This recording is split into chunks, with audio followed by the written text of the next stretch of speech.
Excellent. All right. Well, it is now noon, and we will call together the agenda meeting for the Missouri Public Service Commission. Today is August 10th, and our scheduled meeting today was for noon.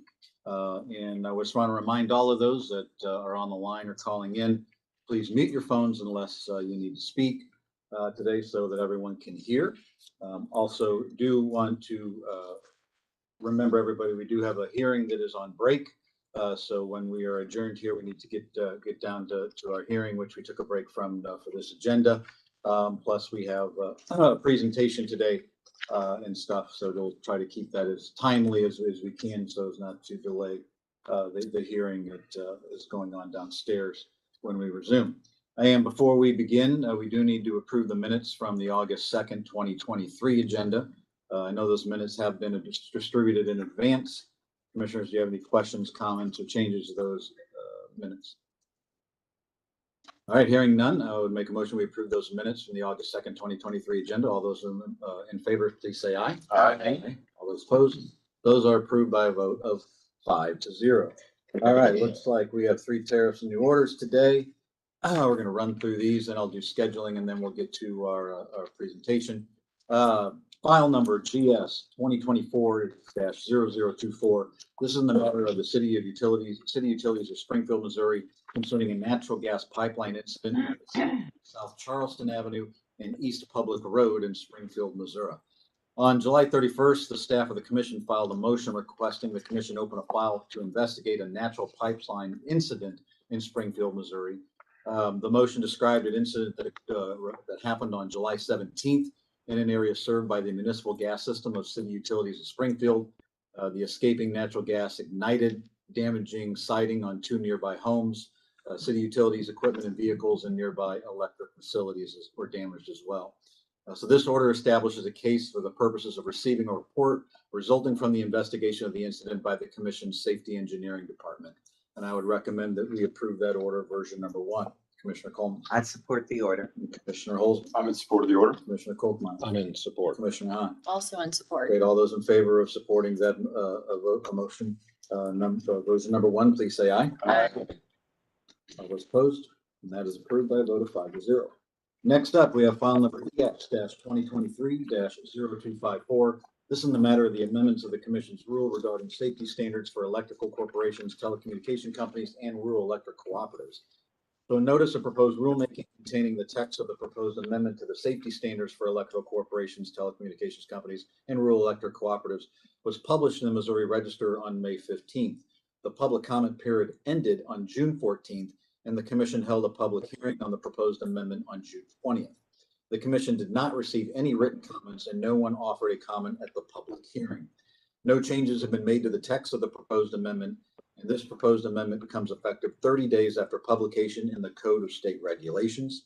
And I recommend that we approve this order, version number 1. Commissioner Coleman. I support the order. Commissioner Holzman. I support the order. Commissioner Kolkmeyer. I'm in support. Commissioner Hahn. Also in support. Great. All those in favor of that motion, version number 1, please say aye. Aye. And all those opposed, by a vote of 5-0. Our final tariff new order today is file number WR-2023-0006 in the matter of the Confluence Rivers Utility Operating Company Incorporated's request for an authority to implement a general rate increase for water service and sewer service provided in their Missouri service areas. So back on August 4th, OPC filed this motion to compel regarding data request 3069, which requested copies of the quarterly investment memorandums that are prepared for CSWR and transmitted to the U.S. Water Systems LLC for the purposes of requesting funding. On August 9th, the company filed its response. Confluence Rivers raised an objection as to the relevance, arguing that CSWR LLC is not a party and objected that data request 3069 is overly broad. The Commission finds that the requested information is relevant as it involves funding requests for CSWR's LLC's current systems, which include Confluence Rivers. As to Confluence Rivers' argument that CSWR LLC is simply a holding company, the Commission distinguishes its prior decisions as those cases did not involve questions that the holding company and its individual officers were working for both and were managing or operating the regulated utility or providing regular financing to the regulated utility. However, the Commission agrees that Confluence Rivers, that DR 3069 is overly broad in that it necessarily requests information for separate corporate entities operating in states other than Missouri and for transactions having nothing to do with Missouri. Therefore, the commission will limit Confluence Rivers' required answer to investment memoranda associated with Confluence Rivers or potential Missouri acquisitions. And I recommend that we approve that order version number 2. Commissioner Coleman. I support the order. Commissioner Holzman. Commissioner Kochmeyer. I'm in support. Commissioner Hahn. Also in support. All those in favor of the motion version number 2, please say aye. Aye. That is approved by a vote of 5-0. Mr. Chairman, Yes. before we go to the next order of business, I'd just like to mention that I can hear someone talking in the background on the telephone, so they might have heard your request to mute their phones when they are not speaking. Great. Thank you very much, Commissioner. All right, let's jump into scheduling. So today we have, and tomorrow, August 11th, we have an evidentiary hearing in WR 2023-0006. The Confluence Rivers Utility Operating Company's request for authority to implement a demo rate increase for water and sewer service in its Missouri service areas. That is started at 9 a.m. this morning, and we are on break from that, and we'll continue after agenda at 1:45 at room 310 here in the headquarters. That same hearing is going to be continued for next week from Tuesday, August 14th through Thursday, August 17th. And that also, those dates, they will begin at 9 a.m. on room 310 unless otherwise specified by the judge at a later date. And on Thursday, August 17th, we have our agenda meeting at 10:15 a.m. On Friday, August 18th, we have an on-the-record presentation from Evergy in case number ER 2023-0210. This was Evergy West application for authority to implement rate adjustments required by law and the company's approved fuel and purchase power cost recovery mechanism. That will take place in the governor's office building in Jefferson City, room 310. That begins at 1 p.m. On Friday the 18th. Wednesday, August 23rd, we have agenda at 10:15 a.m. Wednesday, August 30th, we have agenda at 10:15 a.m., followed by a USB meeting. And then there's also an evidentiary hearing that day in case number EC 2023-0395, which is Brett Felber versus Ameren. That'll be a WebEx only hearing, and that is starting at 9 a.m. WebEx only on the 30th. Friday, September 1st, we have a discovery conference in case EA 2023-0286. Ameren Missouri's request for permission and approval and certificate of public convenience and necessary authorizing to construct renewable generation facilities. That is in room 305, and that is scheduled to begin at 2 p.m. on Friday, September 1st. Then on Thursday, September 7th, we have agenda at 10:15. Is there any changes or requests that need to be made to the schedule? Few things that we're not seeing on our calendars, so we will. You must know something. But we on the don't. record, We'll talk to the appropriate people about it. All right. There were 2 items that we don't show on our we will. calendars. They are not in the immediate future, are they?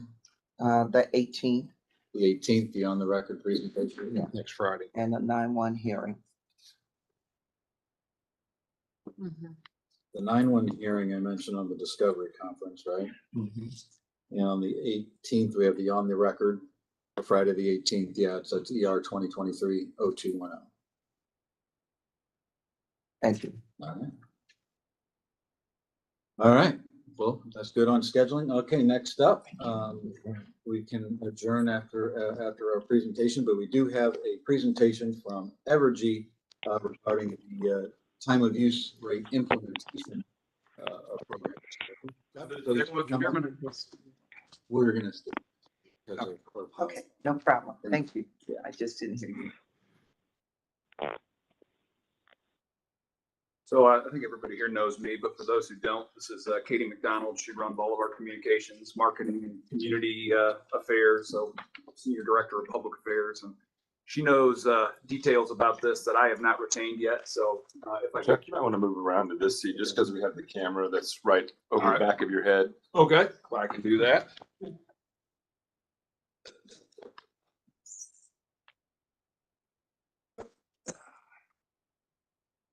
gotta get out my glasses. I didn't have that 2 years ago. I do now. Happens to us all. Just wait. Just wait. So, Mr. Chairman, Commissioners, thanks for allowing us to be here today and talk about time of use. It's been getting a lot of discussion over the last couple months, and I think that's by design and a good thing that people are talking about it. Our presentation, I think, has a total of 43 slides. Given your schedule today, I'm not going to cover all 43 slides. I'm going to concentrate on the analysis of customer impacts, because that's something we've been getting a lot of questions about. And then I'm also going to talk about our customer education campaign and the engagement we've seen with customers so far, which, other than what I would still call a pretty overwhelming negative sentiment, when customers do engage with us, we've been seeing some pretty solid results, and we'd like to share those and take questions on that today. So with your permission, I'll jump right in. Yeah, and let's say, Commissioners, if you have any questions, just go ahead and offer them up and stuff rather than waiting till the end. Thank you. So I'll go to slide 4 and start and just say we've done really 2 groups of analysis on what the mandatory time-based rates and how they could impact customers in our residential customers. The first was done early in 2023 after we had the order and it was finalized, and it was conducted by Brattle Group. I think most commissioners probably know who the Brattle Group is. They're a consulting group that specializes with utilities and work with a ton of utilities around the United States as expert witnesses and working on things like this. They completed that middle February, and we've actually presented those results in a workshop in March. I think they're part of the record in the working docket on TOU. I'm not going to go through all of that, but I want to tell a little bit about what's there, just because that's where we started on this. It was they took 20,000 random customers that were designed to look like mirror our Missouri customers, and they took usage data between July of 20 and June of 2021, and they just reapplied. They took that and they modeled what would the impacts to the company and the customers have been over that time period if the time of use rates that we're talking about today, the standard time of use rates, were implemented. And what they found was that what they modeled was that 70% of the customers would see some level of savings, or have essentially the same bill, or 70% essentially the same bill or some level of savings. I need to point out that's not weather normalized. That's just going back and looking at a 1-year time period, 20,000 customers, and modeling out how it would have impacted. It doesn't account for change in behavior. It doesn't account for new load additions. It's just historically applying these rates. 70% would see some level of savings or have essentially the same bill. And then electric heating customers, though, which account for about 150,000 of the 555,000 customers, residential customers we have in Missouri, would see increases. And we'll touch a little bit more on that in the future. What I wanted to spend a little bit of time today talking about, though, is we had Oracle OPower is a tool that we have used and actually implemented in 2019 for customers to model, use their usage and model what might be a better rate for them on our existing time of use pilot programs back in 2019. That tool has been updated in the first 5 months of this year. It was actually completed late April, and then we tested it in May, and then early June, we actually put it into production with all of the new rates coming out of our last rate case. And they took that and used that tool, which now our customers have access to, and looked at almost 500,000 customers and their historic use and applied. And that's what I'd like to talk a little bit about today. That's the first 9 or so slides of the deck. Now, again, it's important to know that these are only customers with a minimum of 9 months of usage. So if you didn't have 9 months of usage, we didn't look at those particular customers. It's actually from June of last year through May of this year. So it's the most up-to-date information we have.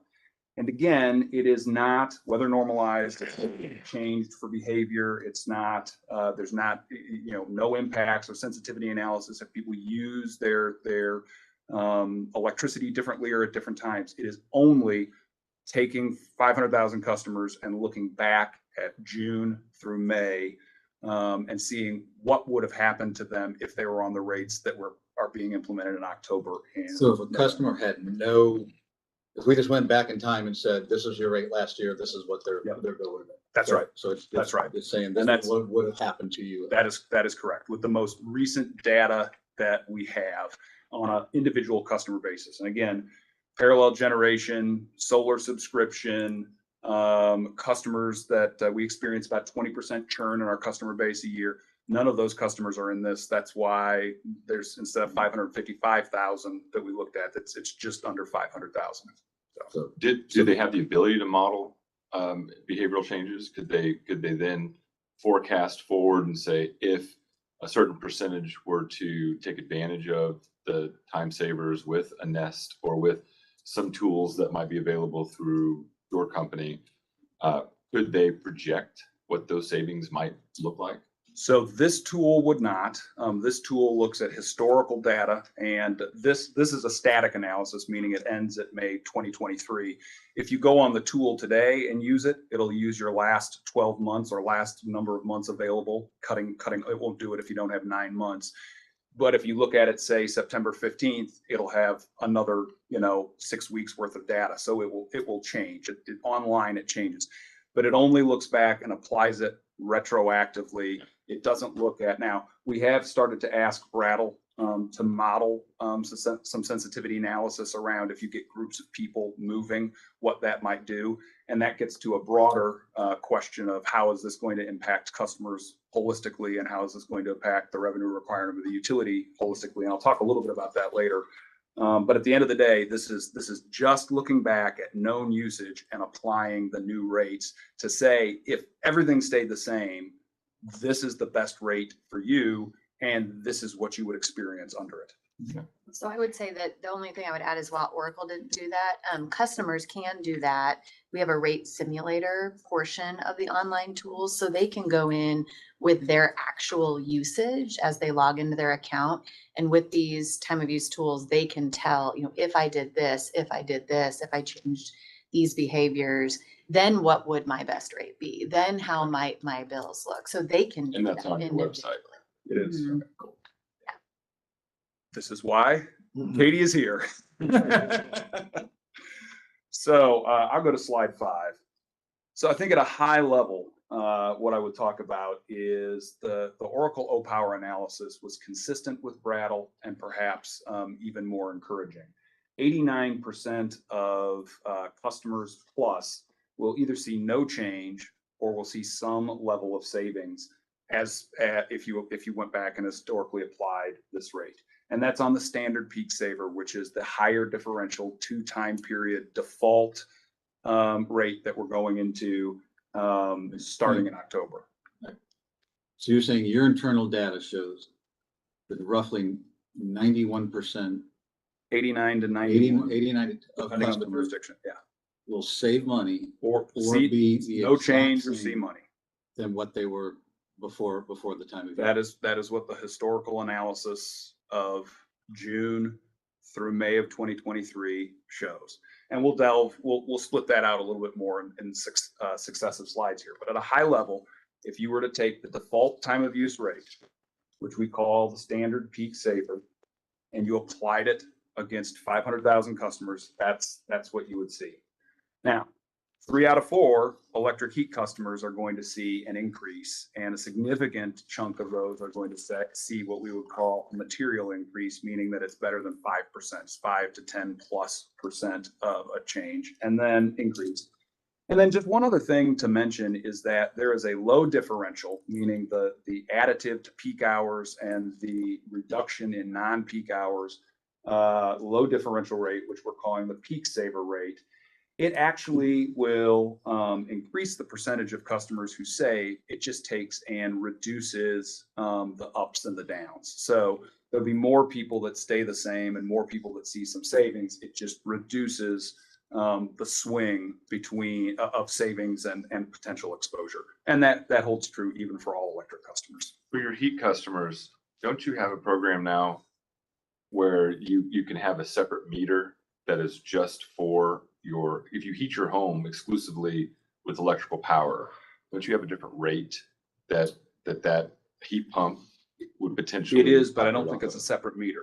So right now, those customers have a declining block rate based on usage, but it's not a separate meter for the heater. It is for the heat pump, as it were. It's just a declining block rate that as a all-electric customer, they qualify for.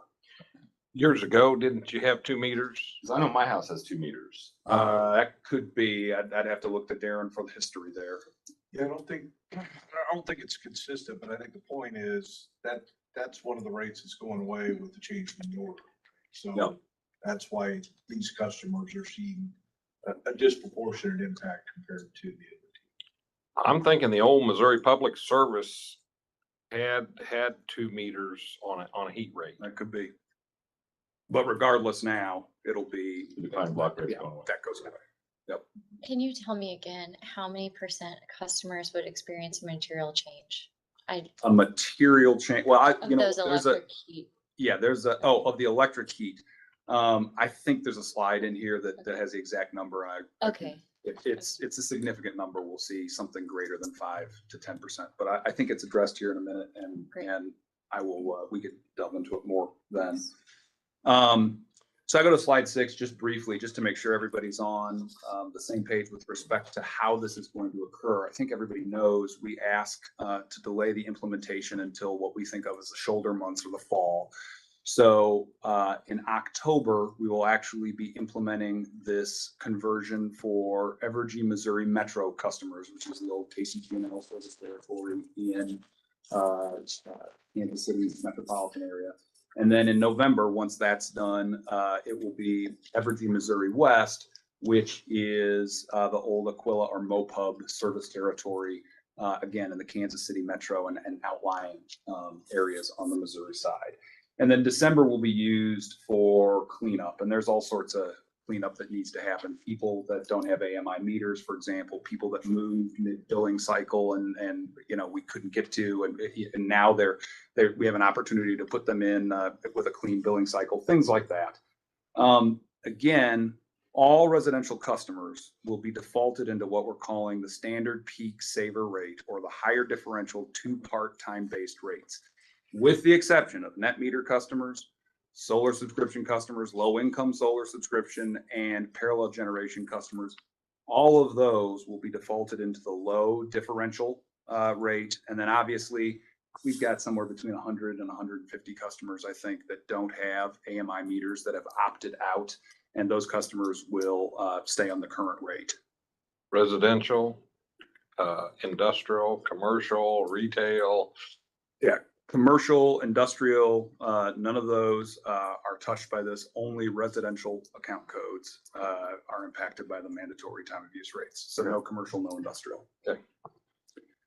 So moving on to slide 7, this is where we get into some of the rate analysis that we were talking about earlier. And you will see that between, as Chairman Roop said, 89% in Missouri Metro and 91% in Missouri West would see little change or save annually under the analysis done by OPower. Again, and I'm probably going to say this a couple times, that's not a guarantee that people are going to save. What that says is, if you went back historically and looked at it, that is the result, and that's just numbers, right? That's also without any behavioral change. That's That's no- them leaving their That's thermostat the same and running the dishwasher and doing everything the exact same. That is the hourly use profile they have over 9 to 12 months, retroactively applying these rates and taking a look. That is where you would end up.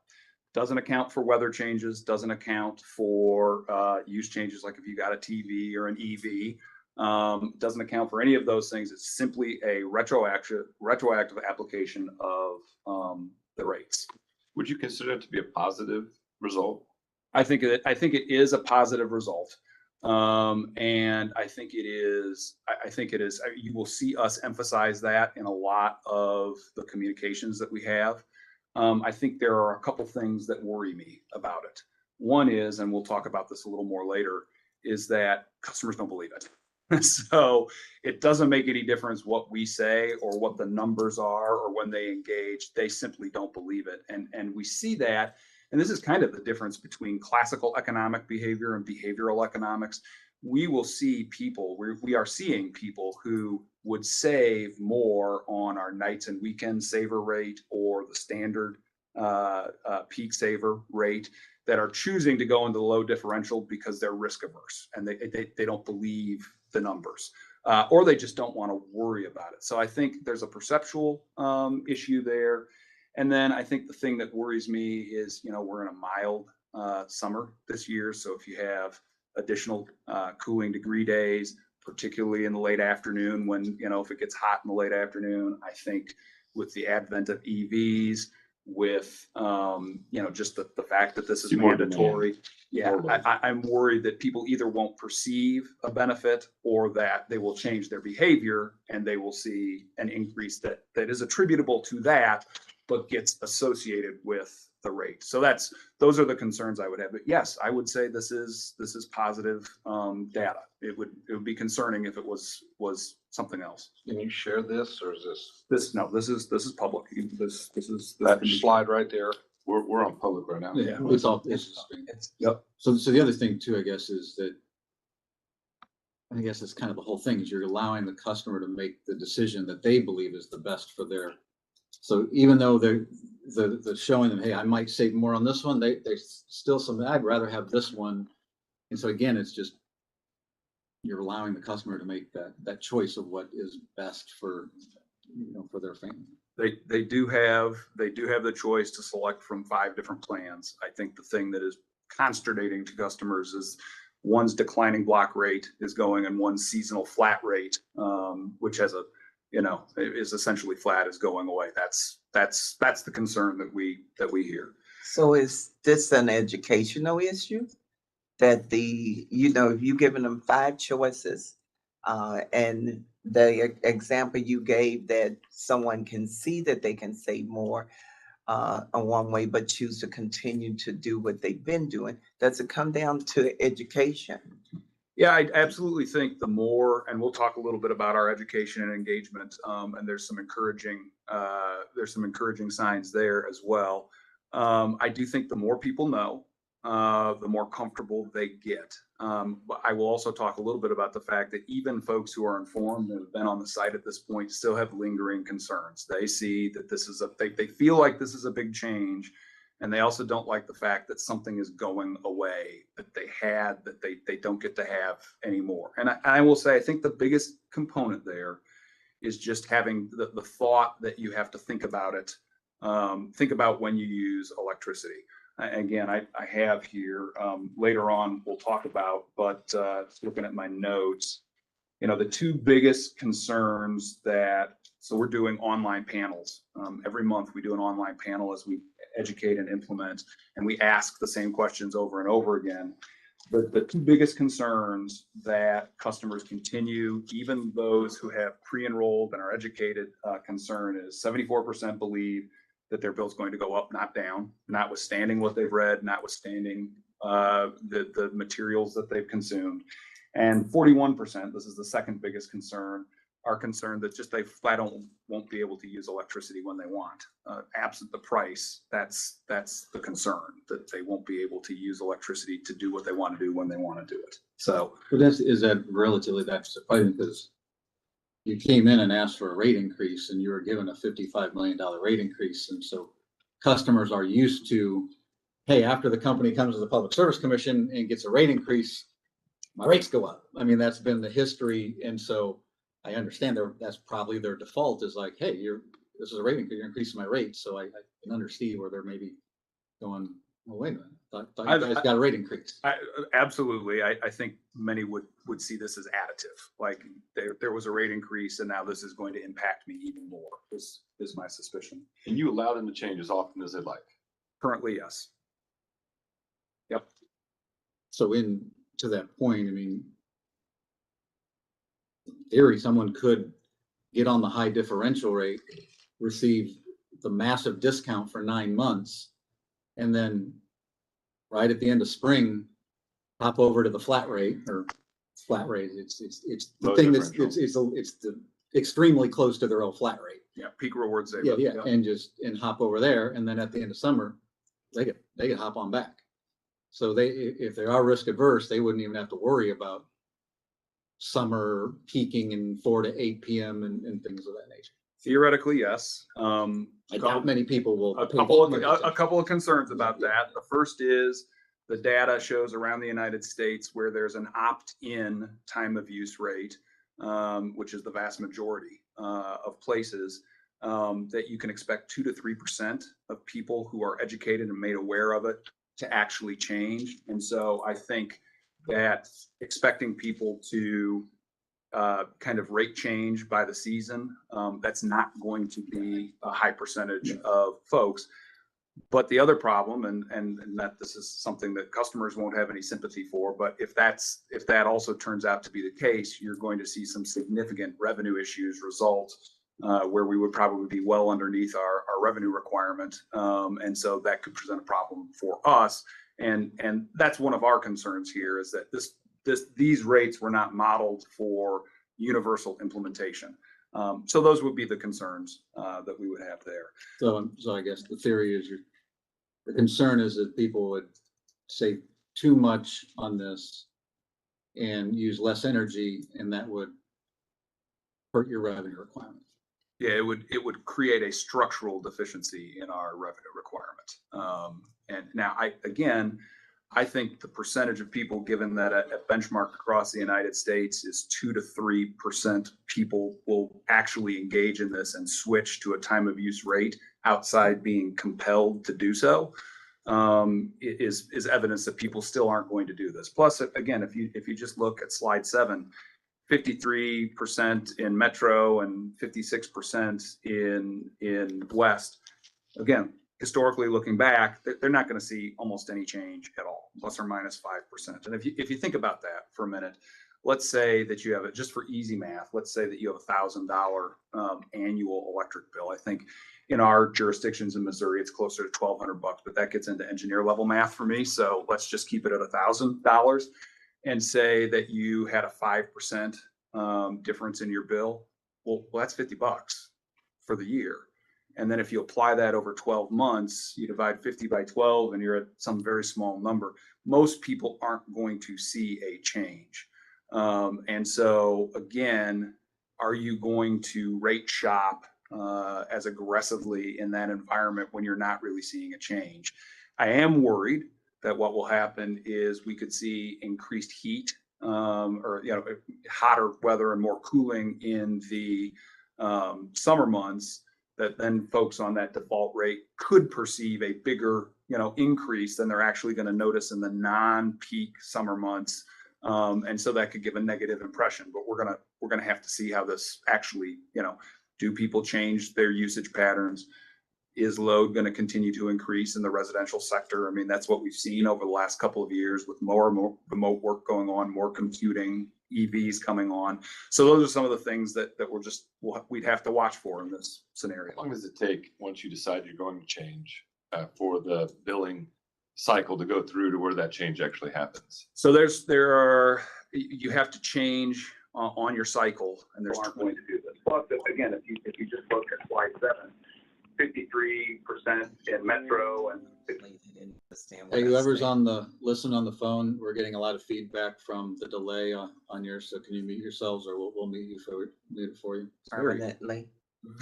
Very, very interesting to hear yourself saying what you said 2 minutes ago. So, what was So if I decided there's 20 bill cycles in a month. And so it'd be, if you did it right on your cycle, it would be. It's the next It'd be the business next, day. yeah. it would be the next business. It's the next business day. If you called in right now, it would be Right. tomorrow. If you went onto the website today and made that change, it would be implemented tomorrow for the next. How much effort is it to make a change in terms of, let's say that you're on the lower socioeconomic spectrum and you know, maybe you don't have access to the internet, so you can't go online and do it. You can only phone call. How difficult will it be for a person to make that change? Well, they right now it's not. So, and we'll talk about this here in a little bit, but 95% of the pre-enrollment that we have so far prior to the mandatory defaults going has been done online. So, and that's a really good thing, and you'll see why here in a minute when I show. But for the talk about 5%, it's just picking Yeah. up the phone, it's Yep. one request and Yep. it's done the next business day. That's right.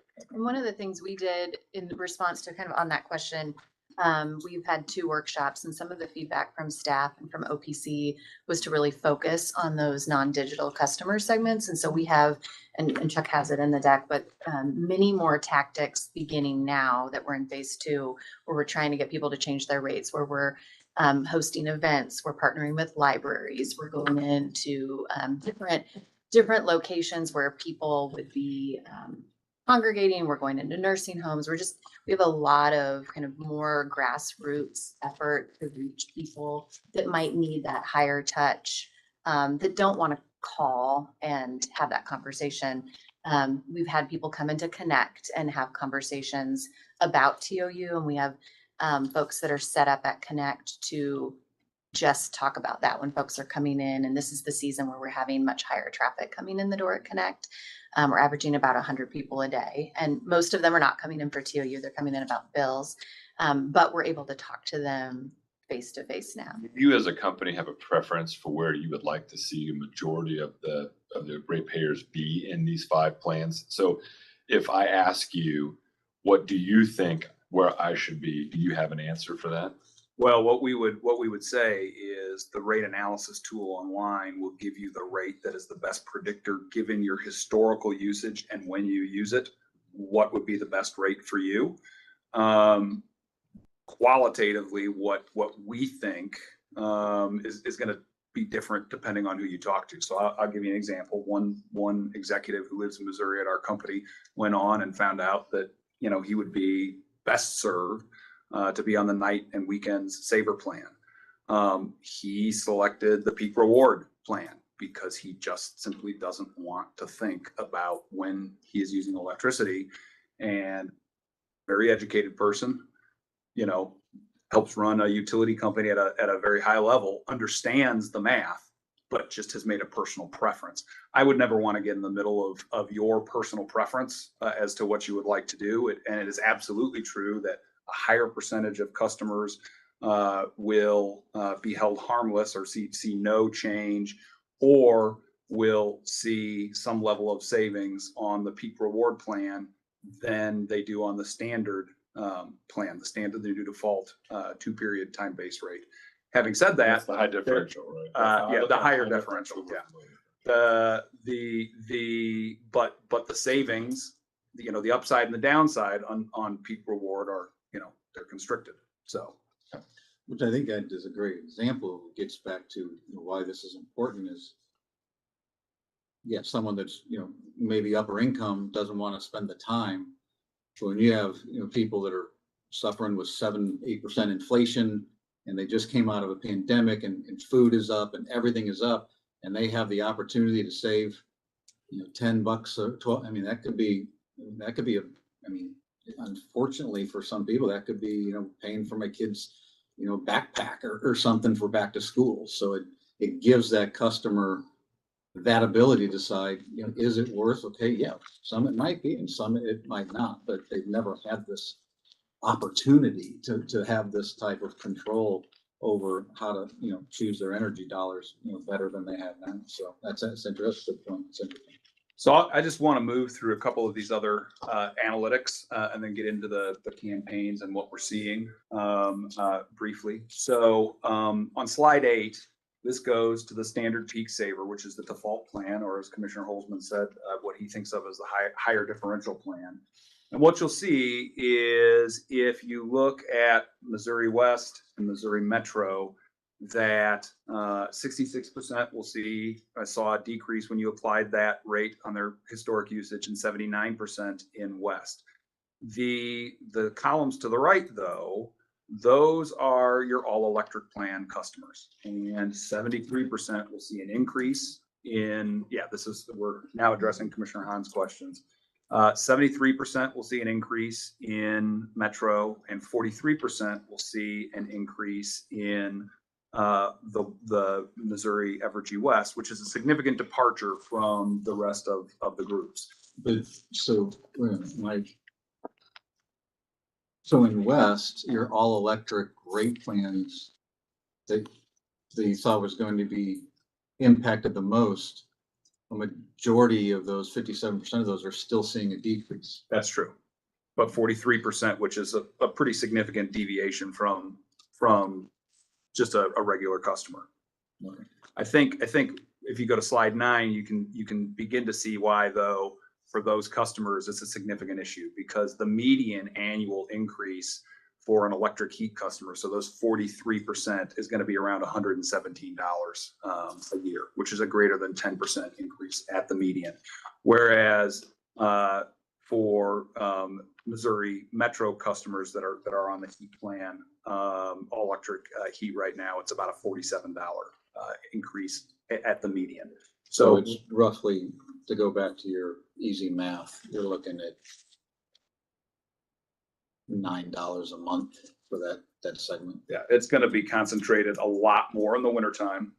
It won't be a summer situation for these customers as much as it will be when they would have hit that maximum discounted declining block, the third block in the wintertime.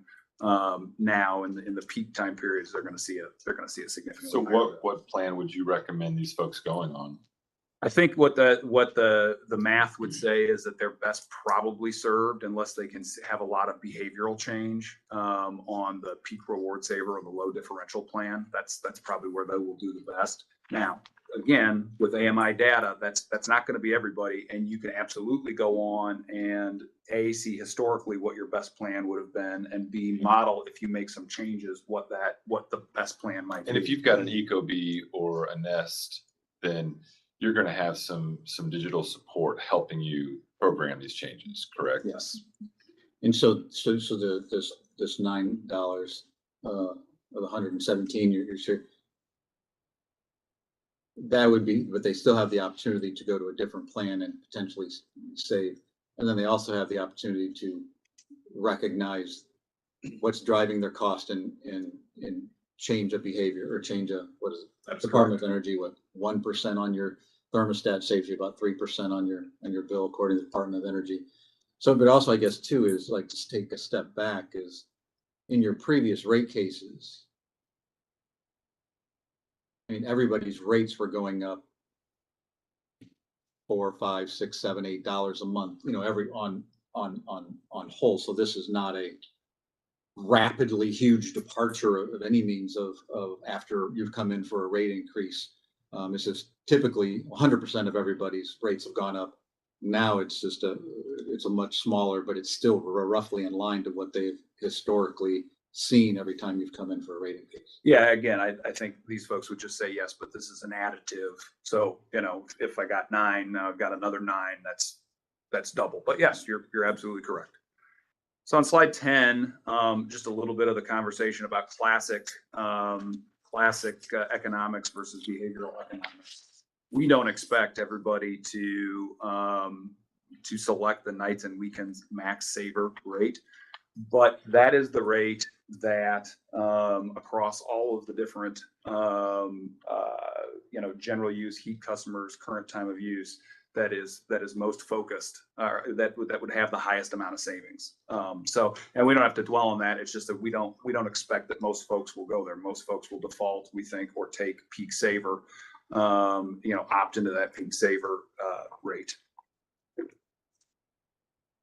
So slide 11, this is just if all customers picked the very best rate for them as modeled by Oracle, then the bottom line there is the percentage that would see increases or decreases. Now, mind you, this does not get to materiality. A lot of these would be no change or very little change, but it goes. The columns go from your general general use, heat, and current time of use folks.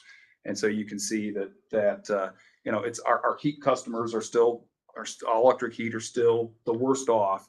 But everybody else sees significant, if they would just choose the best rate, they're predicted to be the same or save money.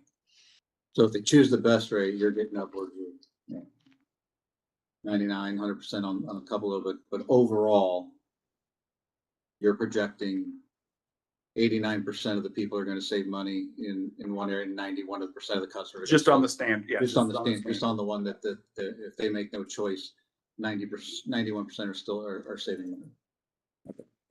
So the last two slides on the rate analysis simply go, if you took the most cautious approach and it shows the difference between if you were in whether people will see it no change, an increase or a decrease between if customers selected the standard reward saver, which is the default or higher differential, and then the peak saver, which is the lower differential rate.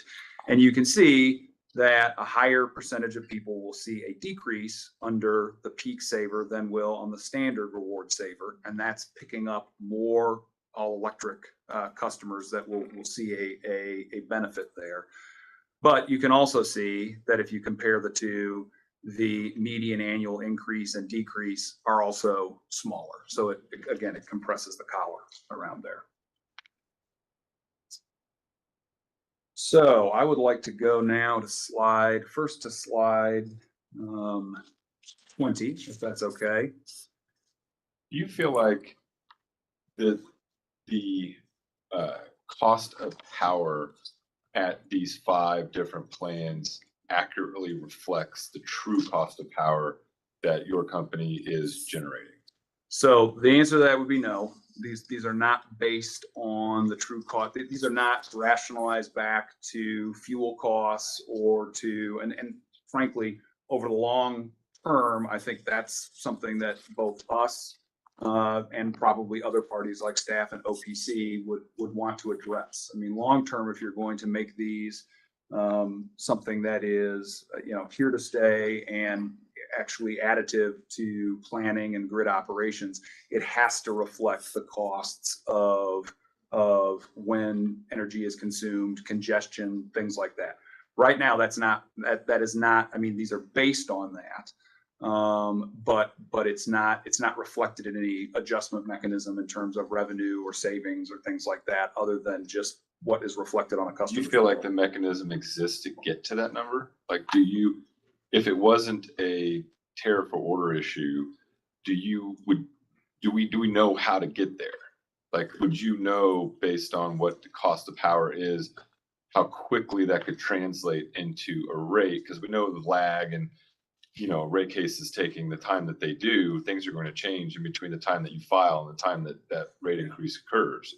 Yeah, I think there would be I think there's science, but I think that's a lot like ROE, right? What's the right return on equity? Well, you can look at it mathematically, but then depending on where you emphasize and what gets monetized and put into the formula, you can come up with pretty significantly different perspectives.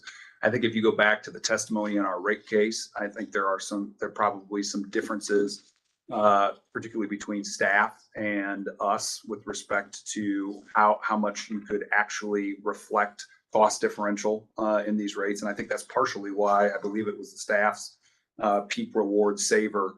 I believe there was testimony, Darren, you'd have to correct me, I believe there was some testimony that those were an attempt to be more rationalized back to the actual cost differential of supplying energy in those time periods. But truthfully, I think it takes some work. And I think there would be a wide range of opinions on how to reflect it. You mentioned the fuel cost. This still allows for the fuel adjustment clause. So those fuel costs are going to be every quarter, going to fluctuate up and down as they have. And the last bill went up $3 and you're down. And so those fluctuate. But so the fuel costs will continue to be. But the idea is that if you have the behavioral changes from a macro level from across your 555,000 to 500,000 participants, that you won't have to buy off system sales because the behavior has changed during the time when it's most expensive, thereby being a shared savings across all of the rate base. I mean, isn't that the underlying? If you Premise. avoided building capacity as a result of shaving the peak or lowering the peak, ultimately that would be reflected in an IRP or integrated resource plan. And ultimately that would be impacted by what you would build. It's just not, it's not currently reflected in rates. The only thing that's currently reflected in rates is how this may or may not impact, as the chairman said, our FAC. But if we were ever going to get to a scenario where we could think about lowering rates, we would have to implement something of this nature that would, one, capture the true cost of service, two, make behavioral changes so that the load demand goes down during the most expensive time of production, and then three, being able to reflect that across the entire rate base, so that way you're not having to have peak power come into the system when it's most expensive and that being socialized. Yeah, Commissioner, probably better than anybody else. I've been talking from a demand response and energy efficiency perspective, lowering those needle peaks, particularly in, Midwestern utilities in the summertime is the cheapest way to avoid capacity, or, a megawatt is a megawatt, right? So we fundamentally agree with you there. I think the question here, probably for most of our customers, is A, they don't particularly understand that, but B, notwithstanding that, they don't want to be told not to use at this particular time period. Some customers can't, and that's a real concern for us. If you can't change your use in that time period, but that's endemic to the system as you. But then isn't it also true then that those who are not making any type of effort to change and they're consuming power when it's most expensive at its highest level, ultimately that cost also gets spread around the rate base as well? Absolutely. And so if we look into the future and we start thinking about, FERC and the requirements to decommission coal plants as that comes about, then if we're going to avoid having to have these big capital expenses and capacity that would potentially have to replace a 900 megawatt coal plant or 1100 megawatt coal plant, this is the type of behavioral changes that are going to be required for us to save money in the future. I don't disagree with anything you just said. I think there's 3 or 4 fundamental things that underlie this, though, which is where all the friction is occurring here, which is, one, we've got 150 years of, using I use electricity, and I can do it when I want to, and people don't like the idea of doing exactly what you're saying. And the preponderance of states and utilities right now are still in that opt-in place. The second thing is that we don't need it right now. I mean, right now, we do have enough electricity, and it isn't at a cost prohibitive state. Yes, for sure, if we get to a point where there are significant coal shutdowns, you can't bring on additional nuclear energy, you're relying more on solar and wind and other renewables, then absolutely addressing that issue of the peak consumption time period is going to be necessary. But therein you get into a very political conversation, right? And that's a place where even in our right now. Yeah. I mean, we're also looking at it with the fact that if you wait until you absolutely have got to cut load, or you got to go build a $500 million plant, and you try to throw something out there and tell people they have to do that and try to get them to understand it, or else by this date, by giving them the choice and opportunity to understand this ahead of time and choose what best rate for them and get them understanding the concept, when that day does come, they're going to be much more understanding of it. Because right now they don't have to change anything. I mean, they can pick the rate and they can choose the energy. It turns on when they come on. It just was reflecting the price. But coming, 5, 7, 8 years from now, you have to build a plant and you try to roll this out. That's a much more difficult conversation with a deadline coming up of this has to happen or else. You know, which is what I think we're trying to avoid. Well, and I think everybody's probably seen our recently filed update to the IRP. I mean, with the amount of economic activity that's going on, particularly in the onshoring of manufacturing and data centers. I mean, we are seeing for the first time in a decade or more significant potential increases. And so you have seen dispatchable energy or natural gas get pulled up into our IRP. And many of our brother and sister utilities in the Midwest are seeing the same thing. Transfer to EV. I mean, when That's 2030 going to comes be- in and everybody is, charging. Question. Chuck, you mentioned the preponderance of other states' TOU rates are opt-in. Generally, are you aware of any other state that has mandatory TOU similar to this one, if that's where the friction lies? I am not the brightest bulb on the tree, but I anticipated this question getting asked. And so we actually updated our research earlier this week. And yeah, I can tell you exactly what we have. So take California out of it. California is just a different kind of thing. It's a deregulated state. Most of the utilities there have some form of mandatory time of use rates. Having said that, it's a mess between, the wires companies or the transmission distribution companies and the generators because they're deregulated. And so it's an interesting mix, not really comparable to. Also inverse block pricing, right? Yeah, not really comparable to Missouri. You're right. They have inclining block rates there as well. So the more you use, the more you pay. But if you want to look at apples to apples comparison, Michigan is the only state right now, a regulated state that has mandatory time of use rates. Both Consumers Electric and DTE as of 2021 have mandatory time of use rates. However, that time of use is only for the summertime, June to September, and their peak differential is about 1.5 times the standard rate, rather than that our peak differential on the standard default rate that we're going into is going to be about four times. Then you move into a category of utilities we call default rates. So that would be Xcel in Colorado. They default you into a time of use rate, and that's as of 2022, but you can opt out into a flat seasonal rate if you would like. And then there are the final category worth mentioning are what we would call opt-in high participation, and that's Arizona. And there's really two utilities to look at there. One is APS, who started at a mandatory time of use rate, but then for those of you who don't know, Arizona is a very interesting commission structure. They're elected. They change commissioners out every 5 minutes, and it's incredibly political. So they had a default rate there, and then they went to an opt-in. As a result of that, though, they're at about a 57% penetration of customers, residential customers that are on time of use. And then there's Salt River Project in Arizona as well, and they're about 30% penetration.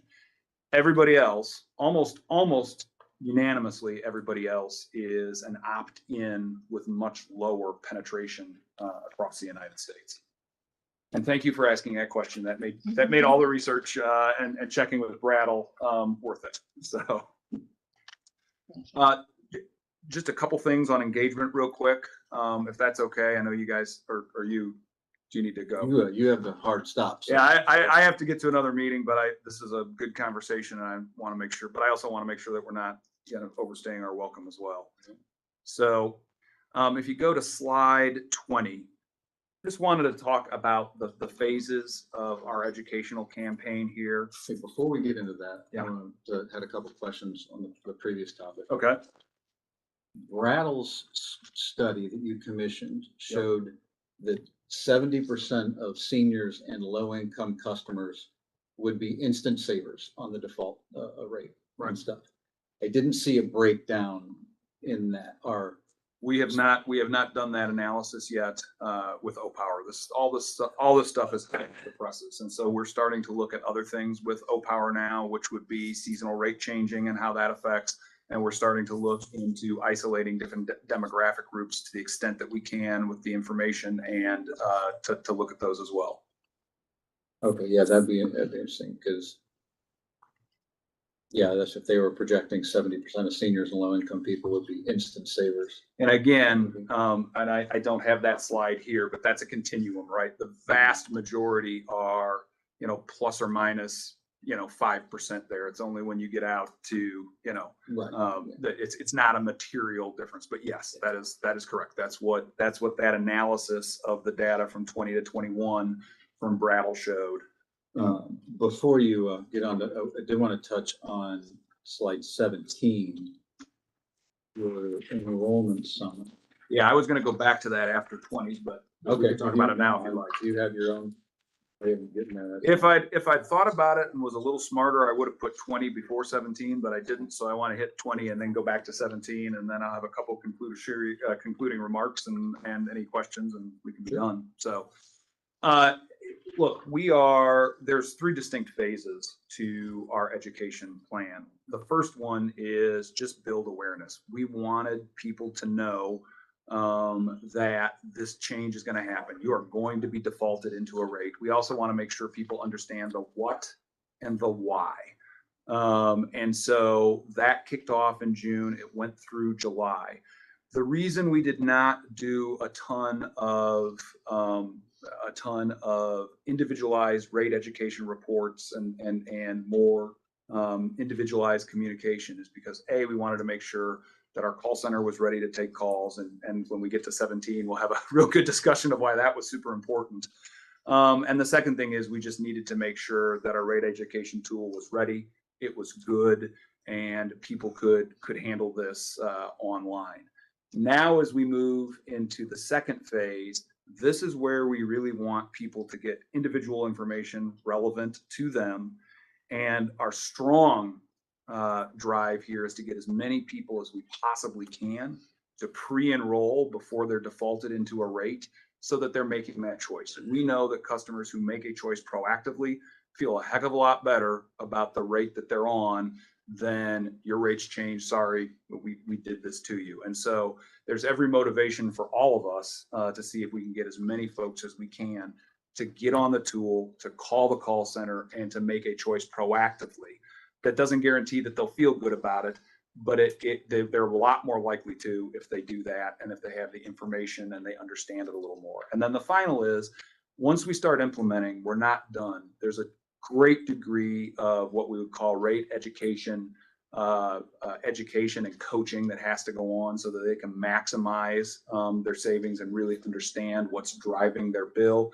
Continue to educate about time of use and to make sure they know that their rates have changed. It's not what it used to be. Again, coaching them to see that they get the best likelihood of success. So those are kind of the phases. Can you do a proactive shadow bill? Can you send somebody a bill that says, this is what your bill will be, or, this is what your bill is today. This is what your bill will be in 2 months if it were today, to give them that if there's going to be a shock value that they get it before they actually have real money involved? So no, you cannot do that. What we can do though, what people could do is they could go back. So when you get in the tool, you get a lot of information, but one of the things that you will get is a 12-month look back to what your bill was under the old default seasonal flat rate and what it would have been if you were on, and you get that month granularity. So Jason Holzman can go back and can say, well, in June of 2022 or July of 2022, my bill on the old plan was $125. Under the time of use plan that I'm looking at right here, it's 115 or 160, and they'll be able to see that differential historically, which will give them an indicator of what it would be in, I understand the look back. I'm just thinking if you wanted to absorb the shock, if there was to be one, send them a bill as saying, okay, you've been placed, this is what it is. No, just kidding, not this month, but it's coming, just to give them that, because you could put any insert you want in the bills, right? You're not limited to what information or education you can put in that travels with the bill, correct? No, I mean, just space. Right. obviously. And I mean, Right, there's basic costs, based, right. that kind of stuff. Right, I'm for just sure. thinking of. And way the to more, get the more you someone's put, the attention. the less attention you get on certain things. The other problem with that is with a bill predictor, 6 months out, is it doesn't account for so many things, which is weather changes, Right. and you bought an EV so it's just not something we do right now. You can look back though and say, Okay, that's what it would have been in this season. So, But also to your point earlier is if they've been on their rates since, September or October, and they've been getting the discount for month after month after month, and their bill is lower. And then they do see that, hey, it's coming up. That may encourage people to exercise the right to switch plans whenever they want, so if you're not stuck on this plan, you could switch at the end of spring and go to this one and stuff. So we touched on all that earlier, but that does give them that. the question is just the number of people that will actually do it, and we'll dive that deep into it. So you want to go to 17? I want to go to 17 because there's some encouraging information there. So we are currently at 63% of our residential customers in Missouri who are aware that a mandatory change is coming. Now, this is just through the 8th of, this is, I think this is through July, no, through the 8th of August. So at August, we're at 63%. That's 12% up month over month. That's a good thing. I mean, getting to 63% that know this is coming and that we continue to see increases is good. You'll also see that it says on here as of the 8th of August, I think, or 7th of August, we were at 20,000 customers that are pre-enrolled. We are now, it's 2 days later from that time period, we are now at just under 24,000. So we are averaging right now about 800 to sometimes 1,500 customers a day who are making this pre-enrollment selection. One thing that's really important to know about this, again, if you look at 550,000 customers and you say, well, that's just 24,000, gosh, that's not much.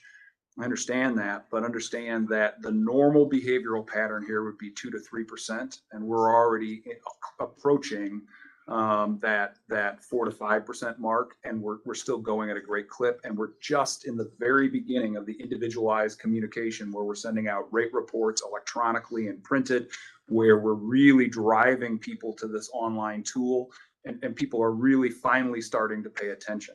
What percentage? Go ahead. So you anticipate that when the direct communication with the customer on, this is what you can save on this and pick, you expect that to continue? We expect that Are to you continue. to track the way it's going, or are you expecting a bigger spike? Or This is back to Commissioner Hahn's question. This is kind of uncharted territory. Everybody around the country is looking at this because nobody knows, other than APS, who defaulted all their residential customers in and now sits at 57%. We've really never seen something like this in a typical regulated market for investor-owned utilities. It's kind of in uncharted waters. So you've got 24,000 that have pre-enrolled.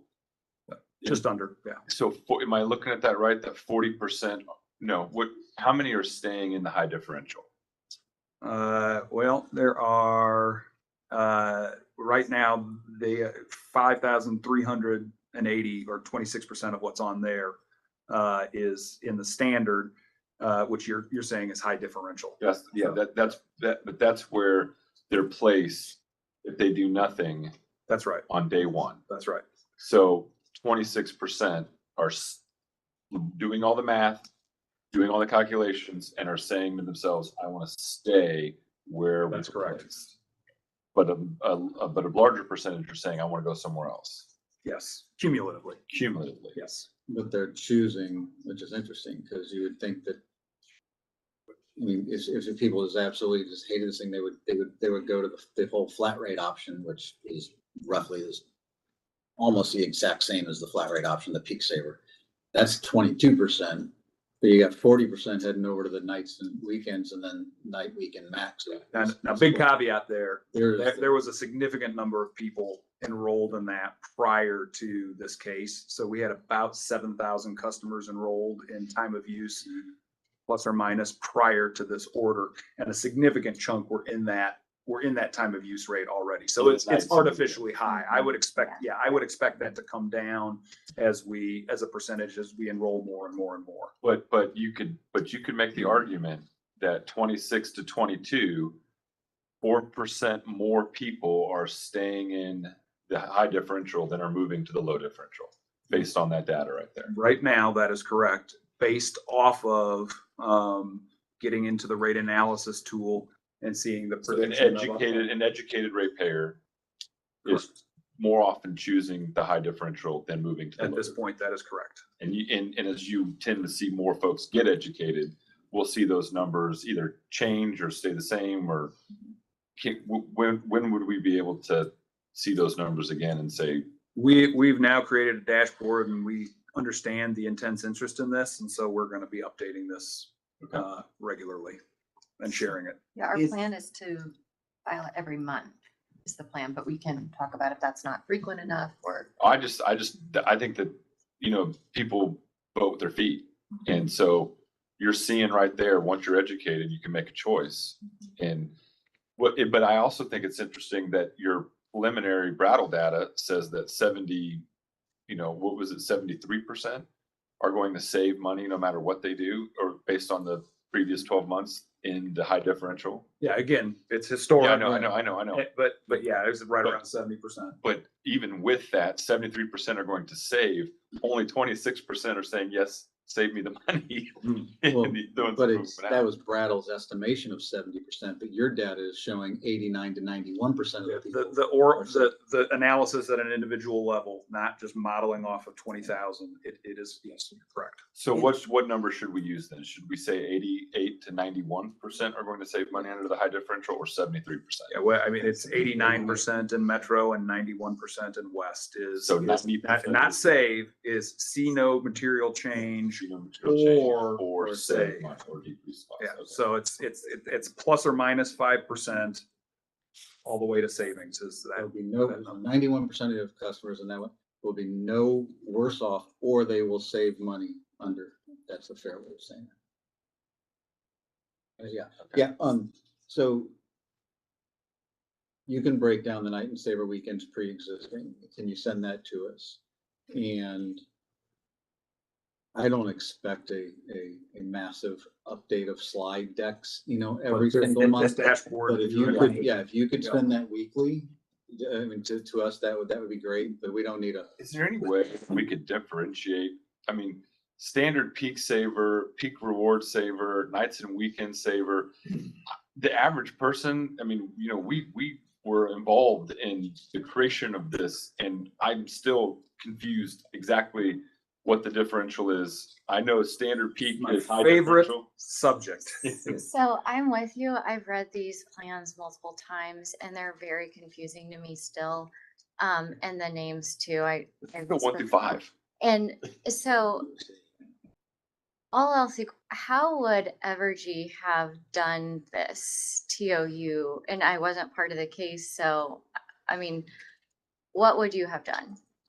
So this is a difficult question, begging the chair and commissioners pardon. This is not what we would have done. We have about a 9-year history of saying we think this should be opt-in, that we think we can continue to push people to opt in, and that, with tools. That was one of the things previous to the last rate case. We saw when folks engaged with tools, and we saw when we really made them aware of this, that we got good traction. So we came and had these rates proposed and some others and said, we would like to go out and aggressively market these and start to push people this way. We just don't like, and we've said, we're on the record saying this, so I don't think I'm stepping too far out of line. We don't think we should put them in a default rate at this point. That would not have been our choice for a couple of reasons. One of them that's probably the most concerning to us is this was not modeled to go across, nor did we really understand at an aggregate level, with all the switching and everything else, how this was going to impact the revenue requirement. And we didn't have a lot of information in the case with respect to, this is all information created since the case. We didn't have any of that then. plus the fact that when we talk to our customers, they don't like the idea of being forced. This is some information that I had for the last slide, but since you asked the question, let's see here, customers, 74% of customers, when we surveyed them, said they would oppose moving from their seasonal flat rate. 95% said they would really like choice amongst their rates, then would include that. We already talked about the fact that 74% think their bill's going to go up, notwithstanding the education, or are concerned that they can't use electricity when they want. But when you ask on these panels that we've done in May, June, July, and now we're starting to get August data in, when you ask customers, do you think you're going to save on this directly, like you personally, now that you've seen this information, 55% say no, 38% say they don't know. So there's still 93% of customers out there that feel very, very iffy about this. 50% think that they will, it's going to benefit Evergy, even if you tell them, look, we were made to do this. I go, no, this is a money grab for Evergy. I thought it was interesting when you did your interview, Mr. Chairman, with Kraske, and you made that very clear. And at the end, he said, well, yeah, but what if Evergy makes a lot of money on this? I mean, so that's just an anecdotal example of people hear the information and they still say, yeah, but they're charging when people use them. That's price gouging. That's what people think. And then just a couple of other things. Again, these are from the July. This is from the July. Now that's what I want to talk about there. So we wouldn't do it this way, and we think. Would you have, so it seems like, okay, you said you would like the opt-in. What about even, like, this is 4 options, and, what about even the number of options? Can you talk about that? Is your preference to have, because a lot of people are choosing the standard peak saver, like, what in your, company's position is this a good amount of options if it were opt-in? Is it too many options? I'm just trying to better understand, because I know we've also visited with RAP about other IOUs, TOU plans, and they seem to have slightly less options. Yeah. Really, it's like 1 option with a clear visual, or 2 options, something like that. So would you have it this way, or would you have it a different way? So our position would be that as we go into the future, residential customers for a long time were kind of homogeneous group. You had a refrigerator, you had a window air conditioner way back. You might have a washing machine. That was it. Now residential customers increasingly look very different from each other. One commissioner has, maybe more. I don't want to say, I don't know. I know one commissioner has an electric vehicle. Well, his usage is different than the people that don't. Somebody that has an electric heat pumps, usage is different than folks that don't. People that have parallel generation or solar, people who are large families and single family homes, you can start pulling out and seeing real differences in both consumption, amount, and time. And it's our belief that customers are better served when they can make a choice that best reflects their usage. So we would have this number of, and we're doing extensive pilot work with the help of staff and OPC, and their input on having different rates like this. I think the difference in perspective really just comes that both at an aggregate revenue requirement level, given the amount of analysis that was done as part of the last case versus after the last case, and the overwhelming American sentiment that they just don't like being pulled, you can't do it the way you've always done it anymore. We would prefer not to have had this be, a mandatory and default. But you're fine with the 4 options. The hiccup is the. Yeah, I mean, I think that's where, unfortunately, one of the things that's going to happen out of this, regardless how many people, regardless what we do, anybody who is put into a rate and they perceive they don't like it, they're going to have a negative association with that. And I actually am really worried that we will have a hotter summer than we did this year, or that EV adoption will be greater and there's actual use and temperature changes that could, swing the results that were historically significantly different than what actually happens in the future. And so we're going to continue to coach. We're going to continue to monitor sentiment on this. We'll continue to share that with the commission. I think that's completely fair. One of the things that we are likely to ask for, and I will say that we won't do this before sitting down with staff and OPC. And we think that if we're going to make any changes as we implement here, it would be better to do something that we could all wrap our minds around. But one of the things we increasingly talk about, and we think is probably important and might actually help with both messaging and implementation, is looking at a potential accounting authority order to track this and track what happens. The reason being is if we could go out there and say, look, if the temperature shifts significantly and it's way hotter and people get burned by this, we could see a windfall of revenue relative to what we are seeing, in the OPower modeling so far. Conversely, if 555,000 customers do what the chairman says and seasonally shop rates, we could have a very structural disconnect between the revenue requirement that was there in the rate case and the result of the rate case and what actually happens. Either way, making this change, we don't think should impact us or particularly customers. So that may be something we talk about. There's maybe we may want to look at some other things in the future. To that point, the risk of you guys getting a windfall of money is very small. I mean, when 91% of your clients are going to save money or be at the same without any behavioral change, the risk of you guys over collecting is really, really small. Because even if they do make some behavioral changes and they continue to save money, they're driving down the energy use. So the real risk, and I think you even said it earlier, was that your concern is that customers are going to save too much money and use less energy, and you might not hit your revenue requirement, which is an exponentially higher likelihood than you guys getting a windfall. I'm not sure that's true. We're going to actually do some modeling on that, because if you get 10 more cooling degree days across the summer, and that results in, that could skew the results. So we're going to try and do some sensitivity analysis on that.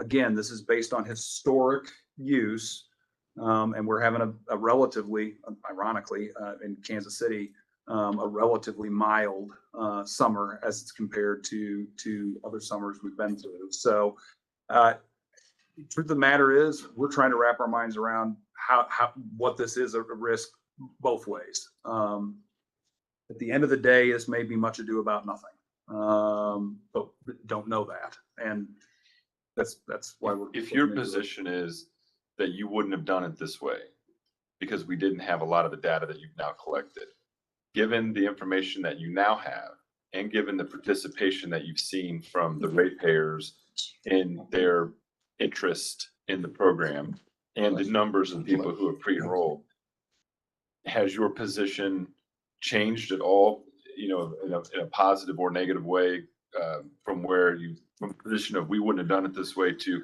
now that you're implementing it, do you feel differently about how it's shaking out? The answer to that is no. We still think choice. We're not in a situation right now where if we do this, we're avoiding something else. And we really fundamentally believe that customers are better served to have choice between, we think if you don't want to worry right now about when you use electricity, that's something fundamentally you ought to be able to do. We would rather encourage people to see the savings and be able to go into that and choose it themselves. I think that these are encouraging numbers.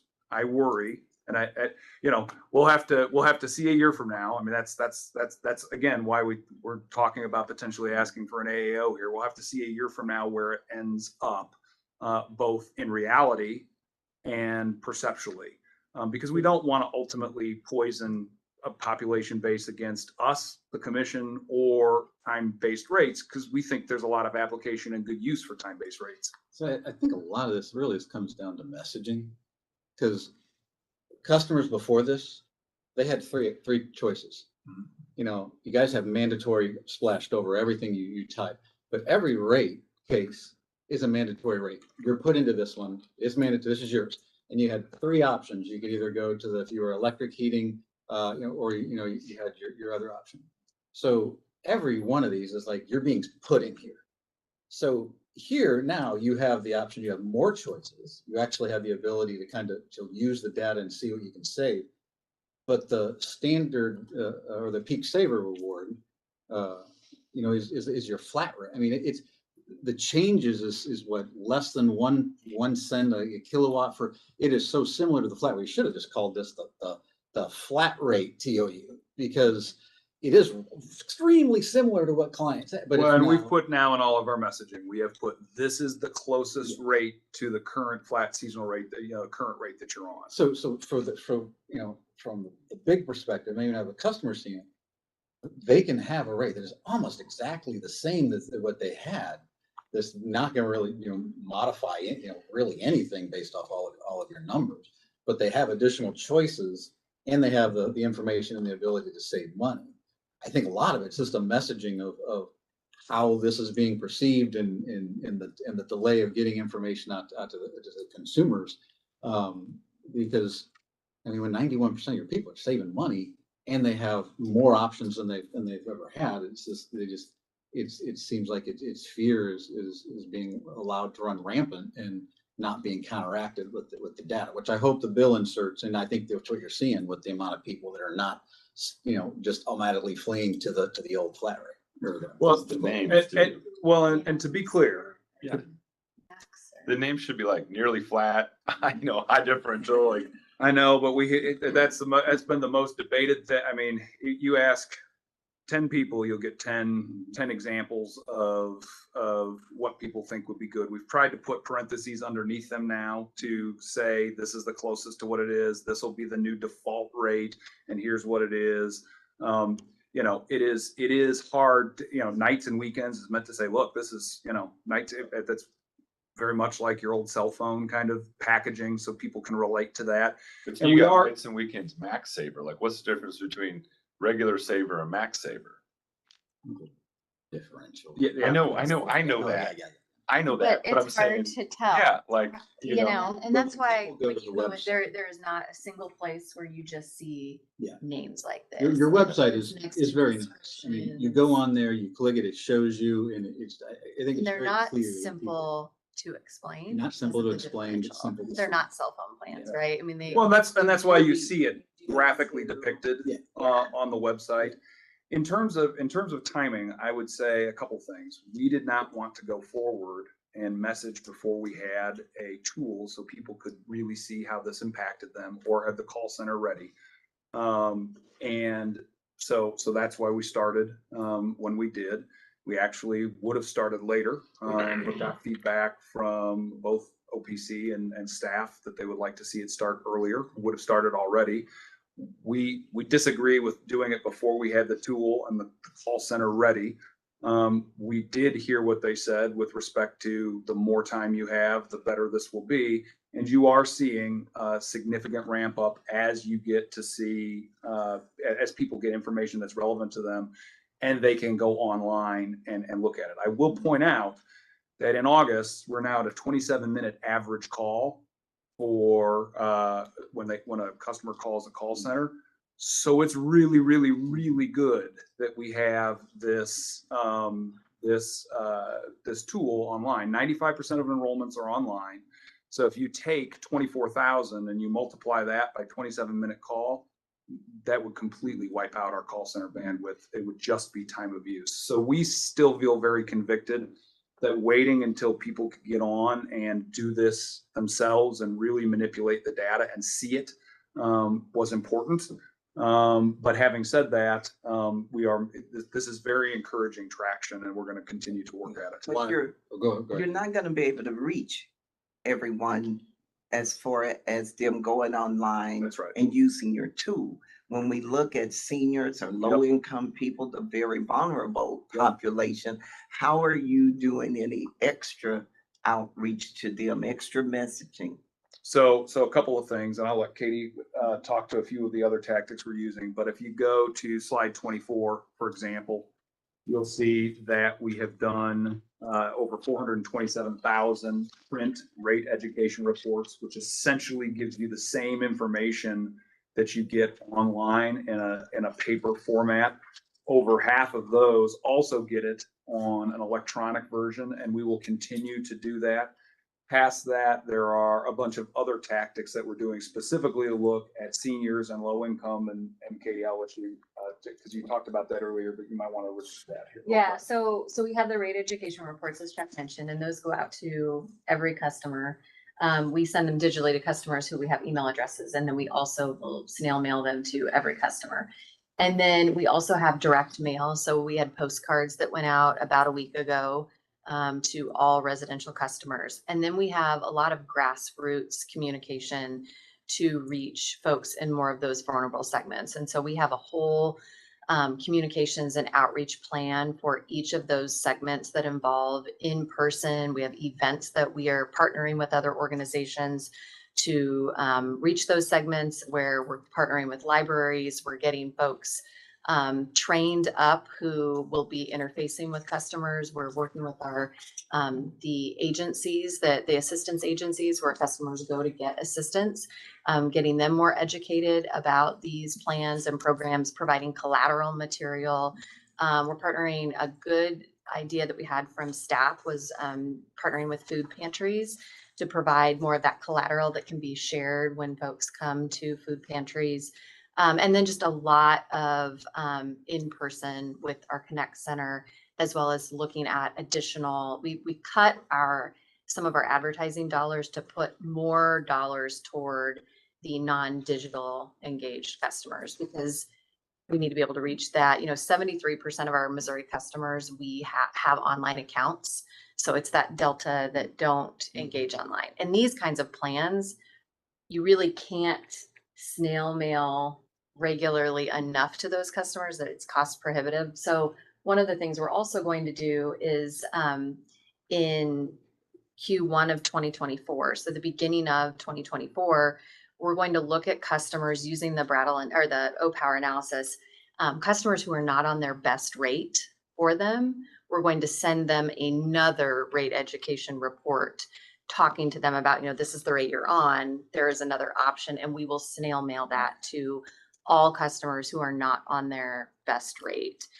We're working with O-Power, the third parties that help with the rate education for TOU across the country.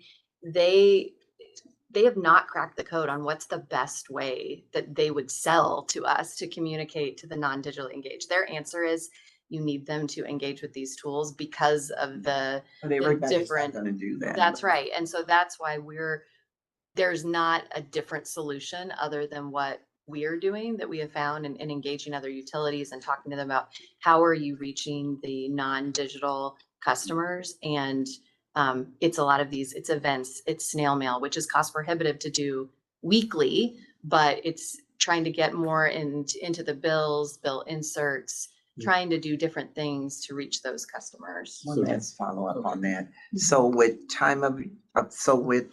you mentioned working with community groups and different things. A lot of people go and apply for energy assistance. So community action agencies. That's right. So you will be providing some extra outreach. Already had to some those. trainings already, but yeah, it's training them on how to engage our customers, and then also showing them how to use the tools, because ultimately when a customer goes to an agency, they can pull up the tools and they can be able to show them the same tools that if you called the contact center, they're going to pull up these same tools. So it's not a different experience. So really training those assistance agencies, because to your point, those are the ones that are going to be touching our customers more directly. Okay, thank you. Real quick. I have a quick one. There's a billboard on I-70 in Higginsville, 48-mile marker. I haven't slowed down to take a picture because I'm usually driving by Well, and that's myself. maybe not the safest thing either, so. Are you familiar with that? Are you aware? Or it has something to do with time of use rate? Is it the one that says Missouri is moving to time of use rates? We have billboards. I don't know that if that specific location, but we do have billboards as part of this campaign, as Okay. part of that mass awareness. It would be your all's billboard. Yes. Yes. Okay. And That's what started all this too. surprisingly, so billboards aren't typically the tactic you would use to drive call to action. It's just mass awareness. And so, but they are a lot less expensive than some other forms of advertising. And so trying to reach some of those non-digital, other out of home ways, billboards are good at raising awareness. And we've actually seen, and later in the deck, if you're interested, actually a pretty decent click-through rate on the unique URLs, that the web address that we provide on those billboards. They have a To try to distinct web track. address. Okay. We're And it- tracking how many people go to the website from the billboard. And it's a much higher number. It's not a high number, but it's a much higher number than you typically see with billboards. It's a fairly cost-effective way. to Very reach people in the straightforward. urban And rural environment too. You had to go at 1:30. I did, but Guys, this is important. Okay. Somewhere Just wanted to be It's this respectful of your historical time. engagement that you're seeing. Yes, absolutely. Do you think that you would have ever gotten this type of engagement on an opt-in strategy? Well, I mean, no, I mean, because we wouldn't have sent out the amount of we wouldn't have spent as much and done as much on the communication to move the needle. I mean, when you tell somebody their rate is going to change, Not go up necessarily. that's right. But when you say a change is for sure coming, that gets their attention and they engage. So You're gonna have the most educated customers in the utility in the country. I pretty much know that.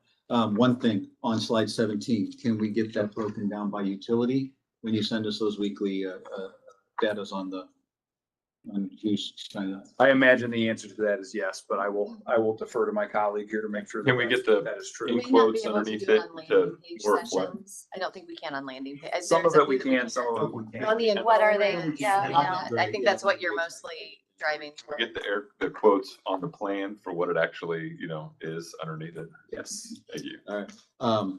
Thank you for your time Thank you. today. Thank you for the Yes, thank you. detailed Wonderful. Yes. presentation. We greatly appreciate it and stuff. This was excellent data. Look forward to seeing the data come in. One thing on your point, Commissioner, on the low income, Brattle Group said 70% of the low income and the seniors were expected to immediately see savings. And so I'm that's assuming they're good. going to break that down, and because I mean it'll probably be higher because of that. Yeah, and then but no, he has to get out of here. We promised you 1:30 and 1:40, so I hope we're not making you late. That's all right. for, your next thing, and we have a hearing that's starting in 5 minutes that we have to get back downstairs to. All right. Mr. Chairman, So, Commissioners, thank you. then, All we right. are adjourned. Thank you. Appreciate it.